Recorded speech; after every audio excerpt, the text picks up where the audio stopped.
Hey, welcome everyone to another episode of the Rising Tide Leadership Podcast, where we aim to give you critical and easily applicable leadership concepts to help you along your journey. I'm your co-host, Scott, and I have the privilege of talking about life and leadership with the owner and founder of Rising Tide Leadership, Dr. Michael David Morales, aka Mo. What's up, Scotty? Good to be here, man. Let's do it. Let's do it. So, Mo, I don't know if you know this, but the Olympics are going on right now. Somewhat of a big deal, but it fits perfectly really with the theme of today's episode because I have an Olympic story to tell you, and I know we have a few others to talk about today as well. So everybody knows Simone Biles. Well, maybe not everybody, but most everybody, I should say, knows Simone Biles. Unless you're living under a rock at this point, you should know she. Exactly. And most people know, too, because she's set to compete in her second Olympics. But one thing that people probably have forgotten since we're now in a different time, is that she actually attempted, I should say, to compete in the Olympics back when they were in Tokyo back in 2021. And she ended up flying across there. She practiced and she actually competed, but then withdrew after her first vault due to medical reasons. And you just have to think about that. This is just this amazing athlete. Everybody was just saying like, hey, you're going to win a gold medal. Like, it's a shoo-in. Nobody can compete with you. She does this crazy move on floor routine that not even most guys can do. I don't even remember what it's called, but I think it's like a double pike or something. It's insane when she does it. I tried once and I almost died. So, I'm just kidding. But anyway, when she withdrew from those Tokyo Games, there were a lot of people that were not really agreeing with her for that decision. They kind of said that would be it for her, that this would kind of end her career, that she wouldn't be able to come back. But lo and behold, we look at the Olympics this year, and especially because the team competition is already finished, that Biles ended up proving them all wrong. So she worked incredibly hard, and she got the coaching that she needed and persevered to get to the point that she's at today, competing where she is today. And she is, again, absolutely crushing it at the Olympics this year. So Team USA, gold medal, love it.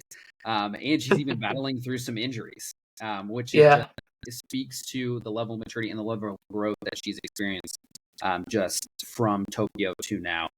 And really the challenges that she's had to overcome, both physical and mental, speak to the true power of perseverance, and which kind of leads us straight into our first point of today. So Mo, I know we've got a couple stories to cover, a couple points to cover.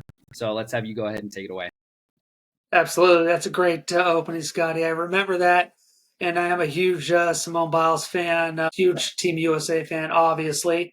And so let's talk about perseverance. And Scott, today's first main point is this: the power of perseverance. I mean, that's what we're talking about, right? And so to talk about another older Olympian, Jesse Owens, back in the 30s, legendary athlete who competed in the 1936 Berlin Olympics, right? And despite facing significant racial discrimination, adversity, Owens persevered and he won 4 gold medals. And his story really teaches us that true leaders overcome challenges and discrimination, and they're resilient. Leaders should embrace obstacles as opportunities to grow stronger, improve their capabilities. And Jesse Owens was not just a competitor, but he was a leader. He was a leader of the team. He was a leader of men. And in his book, in a book about Jesse Owens called Triumph, The Untold Story of Jesse Owens and Hitler's Olympics, it contains a lot of information that you wouldn't otherwise hear in everyday sports conversation. And it's a great read, Scott. And so we have a link in our show notes to that book, and you really should pick it up. It's a fun read. You'll just read it, especially with the Olympics going on, and think, man, now I know why I am cheering for my teams in the USA. But let's just kind of break down, Scott, some of the things that Jesse Owens went through. He went through a ton of racial discrimination. You got to remember segregation at that time in the United States. Jesse Owens grew up in a deeply segregated America where Black people were subjected to systematic racism, limited opportunities. But despite all of that, he knew that he had to train, even though he had to train a lot of times in separate facilities all the way up to and through college and into the Olympics. And so during his college life, and he went to The Ohio State University, Jesse Owens, he wasn't even allowed, Scott, did you know this? He wasn't allowed to live on campus with the other white students. And so he couldn't eat at the same restaurants. He couldn't stay at the same hotels. It was crazy. But Scott, he overcame that discrimination. Another thing that Jesse Owens faced was financial hardships. You can imagine poverty in that time during the USA, white, black, whatever. But Jesse Owens came from a very poor family. He worked a ton of jobs to support himself and his family. He balanced work, academics, athletics, and these were all a significant challenge. He did have a little bit of sponsorship and support.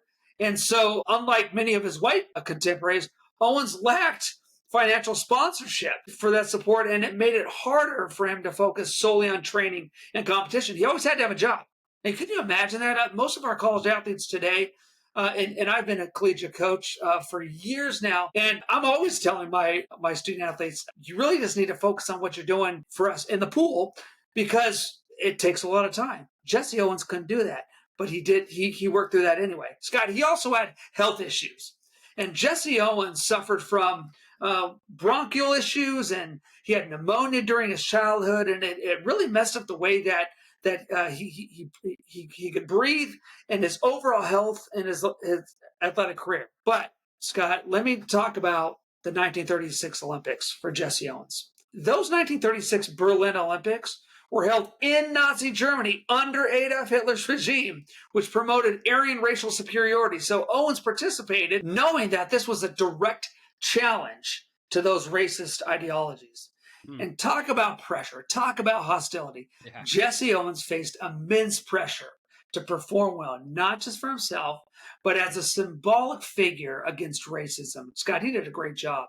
He was also subjected to hostility and racial slurs, both from competitors and the audience, but of course, it has a great ending, Scott. After the Olympics, there were limited opportunities for Jesse Owens. His Olympic success really didn't translate into stable employment, and he went through a lot of things and a lot of hardships, he and his family. He never really, Scott, got the recognition that he deserved for that time. And so, for instance, he wasn't even invited to the White House or receiving the accolades from President Franklin D. Roosevelt at the time, who was really kind of in front of those Olympics as our president. So, Scott, all of these things Jesse Owens went through, we usually just see Jesse Owens on the cover of a book, on a poster, and we're inspired by him.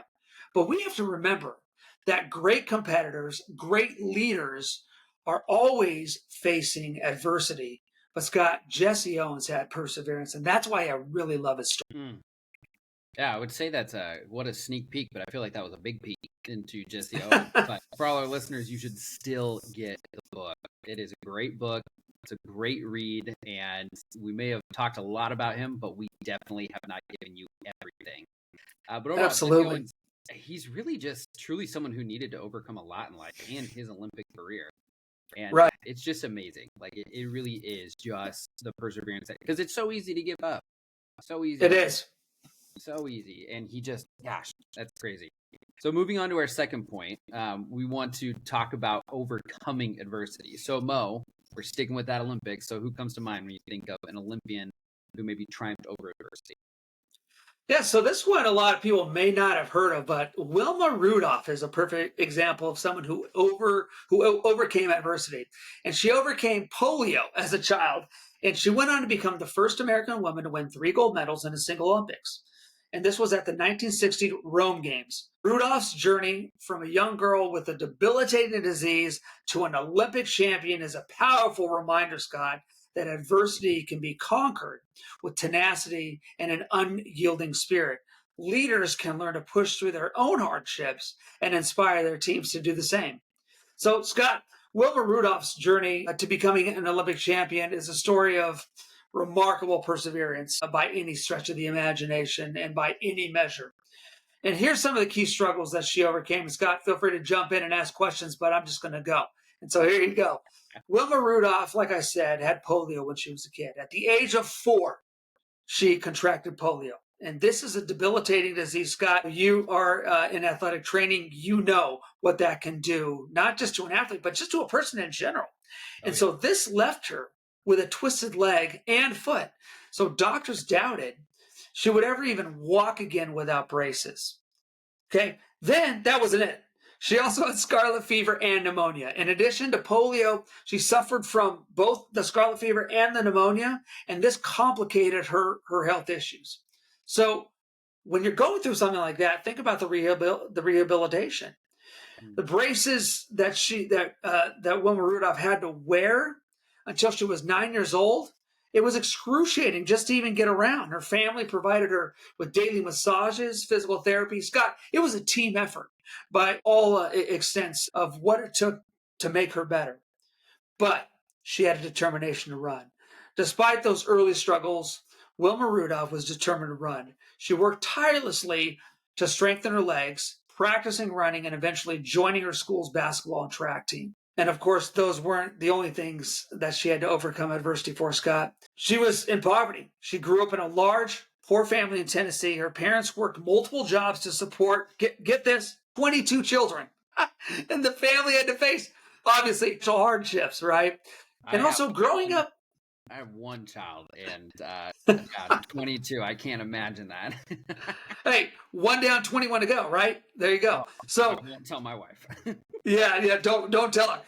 Growing up in the segregated South, faced systematic racism, limited opportunities. She had to overcome these racial barriers, not just in her personal life, but also her athletic life. And so, what were some of the athletic challenges that Rudolph had? Well, as a black female athlete, she had fewer resources and support than her white counterparts did. She had to work with limited facilities and, again, had to train in challenging conditions. She also faced tough competition throughout her career, and she had a ton of injuries. But her determination to succeed, despite all of these setbacks, was a testament to her resilience. And so, Scott, as we talk about the 1960 Rome Olympics, by the time of 1960 and when the Olympics came around, she was world class. Rudolph was an athlete that had high expectations from herself and for herself. The pressure to perform was immense, especially to be seen as a symbol of hope and inspiration. But she maintained her composure and focused on her performance despite the pressure. Her confidence and mental toughness were crucial in her success. And so, what were her achievements and her legacy? Well, at the 1960 Rome Olympics, Rudolph became the first American woman to win 3 gold medals in track and field during a single Olympics Games. She won the 100 meters, the 200 meters, and the 4x100 meters relay. And her success transcended sports. Her achievements helped pave the way for future generations for female athletes. And Scott, we need to look at Wilma Rudolph as somebody who, after the games, worked tirelessly to ensure that her legacy included not just her own accolades, Scott, but helping others, particularly young athletes facing similar struggles. And that's what it means to overcome adversity. Yeah, 100%. The thing that popped in my head as you're talking through kind of her life is when you think about all of the rehab and all of the physical therapy, and if you know anything about that, it's never just smooth sailing. It's never a straight line from point A to point B. It's always you're doing well, and then you're doing terrible. Then you're doing well, then you plateau, and it can be a really long journey, especially for someone with polio, especially to get to the level of competing at the Olympics versus I'm just trying to walk out my front door. That whole process is just so different. So just the adversity that she had to overcome, just absolutely astounding, really. And so kind of morphing that really into our third point for today, and it concerns the commitment to excellence, which really we could use the two people we've already, Jesse Owens and Wilma Rudolph already to talk about that again. But I know we got someone new. So which Olympian best illustrates that commitment to excellence? Yeah, well, when I think about Olympic athletes and the commitment to excellence, and maybe this is because I'm a swimming and diving coach, so maybe I'm a little bit skewed one way or the other, but Michael Phelps is the shining example of a commitment to excellence. With a record 23 gold medals, his success is a testament to years of hard work, discipline, relentless pursuit of perfection. Phelps' dedication to his training regimen and his ability to perform under pressure highlights the importance of continuous improvement and setting high standards. Leaders can draw from his example to cultivate a culture of excellence within their own organizations. So then what kind of makes him stand out so vividly? Because you could, essentially argue that all Olympians train hard and want to be great. So what really sets Phelps apart? Yeah, from talking about Simone Biles to Jesse Owens and Wilma Rudolph, Michael Phelps, they're all Olympians. They've all put in the time. They've all had a commitment to excellence. And so let me just give our audience two quick points regarding Phelps and why he stands out. And here's the first one. Phelps has an unmatched work ethic and a training regimen. Well, he did when he was competing. Michael Phelps is for his intense and disciplined training schedule. He trained every day, including holidays, without training breaks for years on end, which allowed him to maintain peak physical condition and continually improve his performance. Phelps often trained twice a day, totaling up to 5-6 hours in the pool, then additional time spent on strength and conditioning. His dedication to relentless practice and pushing his limits set him apart from an extraordinary athlete. And so the question I would have for our leaders is, what are you doing different and more to set yourself apart? When everybody else goes home, what are you doing to have an unmatched work ethic and a training regimen as a leader? Second point is this, Scott. Phelps had a focus on continuous improvement and innovation. Phelps consistently sought ways to enhance his performance, from refining his technique to adopting innovative training methods. He worked closely with his coach, Bob Bauman, to analyze the perfect aspect of every part of his swimming. Phelps also incorporated advanced recovery techniques and paid meticulous attention to his diet and mental preparation. His commitment to continuous improvement and willingness to embrace new strategies exemplified his pursuit of excellence and contributed to his record-breaking success. And Scott, you, as someone who is in the dietary world and as an athletic trainer and knowing what it takes to have peak performance for these athletes, you know how hard that is. Phelps was a master at this. In fact, I even loved the story where he loves Chinese food, but he wouldn't eat Chinese food. He wouldn't eat McDonald's. He wouldn't eat anything until the Olympics were over. And then he said, man, I earned this. And you know what, Scott? He earned every bit of it. So I love talking about Michael Phelps, one of my favorite examples of a commitment to excellence. Oh, 100%. I feel like the one thing that stands out that, maybe people don't know the exact number of medals, but everybody knows that he ate like 12,000 calories a day. Like, yeah, you talk to anybody and you're like, Michael trained, they're like, oh yeah, he ate 12,000 calories a day. And if you can Google what he would eat in a day, and, under the supervision of a doctor, I would recommend you try it. To our listeners, I mean, I'm not telling you to try it, but it's just so much food. And just the fact that he had to do that in order to just sustain the level of excellence that he was trying to achieve and compete at is just, man.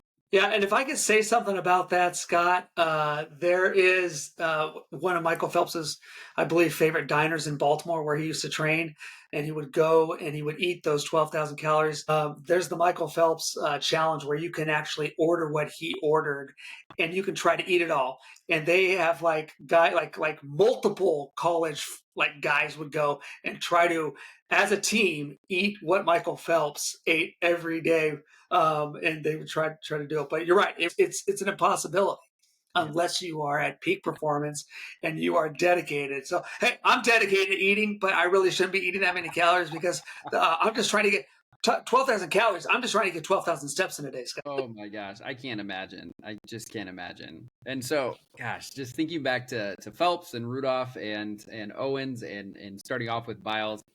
I mean, there are just, these stories are inspiring, and there are so many just from the Olympics and just former Olympians, current Olympians, and just as we watch the Olympics in Paris, what kind of final advice or final thoughts do you have for our leaders who kind of want to start to incorporate these lessons into their leadership practices? Because maybe they're not trying to go to LA 2028. Yeah, Scott, I think that's a great question, and I love final thoughts. And here's my final thoughts today. And it's really kind of ending with the way that you began with Simone Biles, taking care of her mental health and just the physical things, all the stuff that she was going that caused her to step away at the last Olympics. And my advice would be for our listeners would be this. My advice is to watch these athletes, not just for their performances on the field, in the pool, on the court, wherever, but also for their stories behind their success. Mm. Reflect on their perseverance, their ability to overcome adversity, and their commitment to excellence. Remember, all of these athletes, when they stand up on the podium, or even if they just make it to the Olympics, they have done something that very few have ever gotten to do. And so that takes a lot. That takes a lot of perseverance. And for leaders out there, that's the kind of leader that you want to be. You want to be a leader that goes above and beyond. You want to read more, listen more, associate with the right people more. And the way that we do this is to take inspiration from people like these athletes that we love to see compete. But Scott, I just love their stories. I love to hear about the things that have made them great, the people in their life that helped get them there. I love talking about their successes, but sometimes I love reading about their failures and their setbacks on the way, because isn't that what it's all about? And leaders, that's what it's all about for us. It doesn't matter what you are going through, the setbacks that you face on the way to success. Always persevere.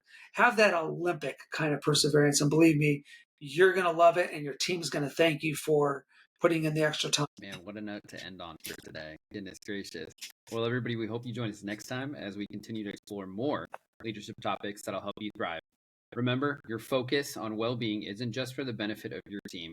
It's vital for the success and sustainability of your organization. Make sure, if you enjoyed listening today, we encourage you to rate, review, and subscribe, and don't forget to share. Thank you all for joining us today. We'll see you next time, and go Team USA. Go Team USA.